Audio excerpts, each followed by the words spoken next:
नगर तालुका police स्टेशनचे प्रभारी अधिकारी श्री गीते आणि त्यांच्या टीमला अ, खबर मिळालेली होती की एका ठिकाणी एक व्यक्ती वारंवार सिगारेटची पाकिटं घेऊन जात आहे आणि हे सस्पिशियस बिहेवियर दिसल्यानंतर त्यांनी रात्री जाऊन त्या व्यक्तीला ट्रॅप केलं आणि त्या व्यक्तीच्या गाडीमध्ये काही 80,000 रुपयाच्या बनावट नोटा मिळाल्या. तिथून पुढे त्यांनी एक एक आरोपी असे साधारणतः 7 आरोपींना अटक केलं आणि यामध्ये हा सगळा मुद्देमाल जो आहे तो मिळालेला आहे. यामध्ये आपल्याला संभाजीनगरमध्ये जे MIDC वाळूज भागामध्ये एक पूर्ण बनावट नोटा बनवण्याचा कारखाना मिळालेला आहे आणि त्या ठिकाणी हे सर्व जे बनावट नोटा बनवण्याचं जे सर्व जे काही साहित्य आहे ते जप्त करण्यात आलेलं आहे. यामध्ये मग बनावट नोटा बनवण्यासाठी जो वापरला जाणारा मोठा प्रिंटर आहे, प्रिंटिंग मशीन आहे ते मिळालेलं आहे. त्याचं डिझाईन बनवण्यासाठी जे लॅपटॉप्स वापरलेले आहेत ते आहेत. त्याच्यासाठी जे कलर कॉम्बिनेशनसाठी जे कार्ट्रिजेस आहेत ते मिळालेले आहेत.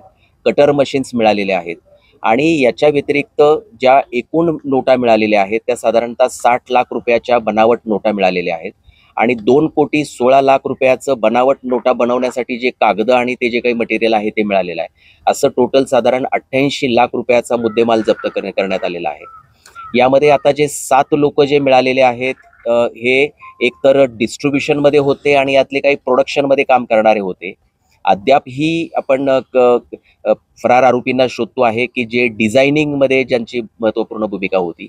या ज्या बनावट नोटा आहेत या सामान्य माणसाला ओळखता येणार नाहीत इतक्या खऱ्या वाटाव्यात अशा आहेत. अगदी अत्याधुनिक प्रिंटिंग मशीन या लोकांनी वापरलेला आहे आणि यांचा हा जो काही ट्रॅक आहे हा नेवासा, शेवगाव आणि इकडं संभाजीनगर अशा पद्धतीनं हे सगळे आरोपी जे आहे ते पसरलेले होते आणि या भागांमध्ये हे ज्या बनावट नोटा आहेत या खपवण्याचं हे काम करत होते. तर या आपण आता पुढे जे फरार आरोपी आहेत तर त्यांचा आपण शोध घेत आहोत. टोटल 7 आरोपी आहेत, नगरमधले पण आहेत, बाहेरचे आहेत आणि आणखी काही आरोपी आम्ही आता म्हणजे यांच्याकडून जे निष्पन्न होत आहेत. कारण काय की हे सर्व सिस्टम जी त्या ठिकाणी जी चालू होती तर त्या ठिकाणी एकतर म्हणजे कुणी जे डिझायनर आहे तर त्याच्या आम्ही शोधात आहोत की जे डिझाईन करणारे आहेत किंवा त्यातले जे टेक्निकल लोक आहेत.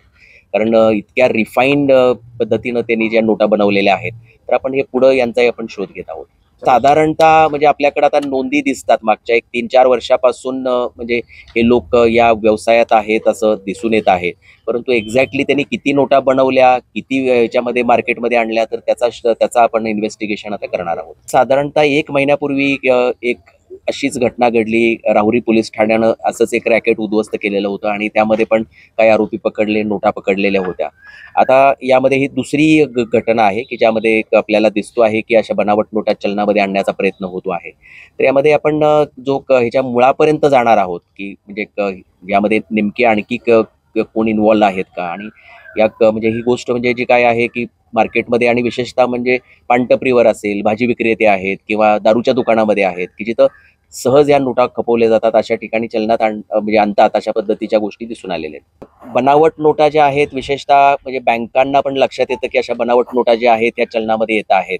तर आम्ही लवकरच म्हणजे अहिल्यानगरमधले जे सर्व जेवढे पण म्हणजे बँका आहेत त्यांचे प्रतिनिधी आहेत त्यांची मीटिंग घेऊन आणि त्यांना काही सूचना आम्ही करणार आहोत की यामध्ये आपल्याकडं म्हणजे त्यांच्याकडं पण काही बनावट नोटा जमा होत असतात आणि त्यांच्याकडे काही नोंदी असतात तर त्या पण आपल्याला तपासाच्या दृष्टीने मदत होईल आणि पुढे सुद्धा भविष्यामध्ये अशा काही बनावट नोटा चलनामध्ये येत असतील किंवा काय होत असतील तर त्यांचं पण आम्हाला निश्चितच सपोर्ट होणार आहे. खरं तर काय असतो की 500 रुपयाची नोट त्याला खपवायची असते. मग तो साधारणतः एक समजा 100 रुपयाचं सिगारेटचं पाकिट विकत घेतो म्हणजे त्याला खऱ्या 400 रुपयाच्या नोटा त्याला मिळतात आणि ती 500 रुपयाची नोट तो खपवतो. म्हणजे तो कधी पण ही नोट घेऊन गेल्यानंतर 400 रुपयाची वस्तू घेणार नाही. त्यामुळे तो एक सिगारेटचं पाकिट घेईल, 100 रुपयाचं जाईल आणि परत तो येणार. म्हणजे त्या पानटपरीवाल्याला जो डाऊट आला तो हाच आला की एक माणूस सकाळी सिगारेटचं पाकिट घ्यायला आला, दुपारी परत सिगारेटचं पाकिट घ्यायला आला. जरी चेन स्मोकर असेल तरी सुद्धा तो वारंवार येतोय आणि एकच घेतोय. म्हणजे दिवसभरामध्ये जर त्याला 3 पाहिजे तर तो एक घेतोय. याच्यावरून त्याला डाऊट आला. म्हणजे मी तर खरंच म्हणजे हा जो पानटपरीवाला आहे म्हणजे त्याचं पण आम्ही म्हणजे आम्ही सत्कार करू. कारण त्याला जो काही समजा डाऊट आला किंवा सस्पिशन आणि त्यांनी मग आपल्याला म्हणजे गीते साहेबांना कळवलं आणि मग गीते साहेबांनी ट्रॅप करून त्या माणसाला पकडलं आणि त्याच्यातून एवढा मोठा जो कारखाना आहे आपल्याला तो उद्ध्वस्त करता आला.